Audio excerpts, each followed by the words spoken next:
Баг за тойргоо тоолохгүй юу? Бас 3 тоолох явуулна.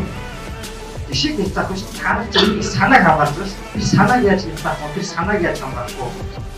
Тэгэхээр хаач асуултууд их сонирхолтой би нэг бас байдалд оруулах.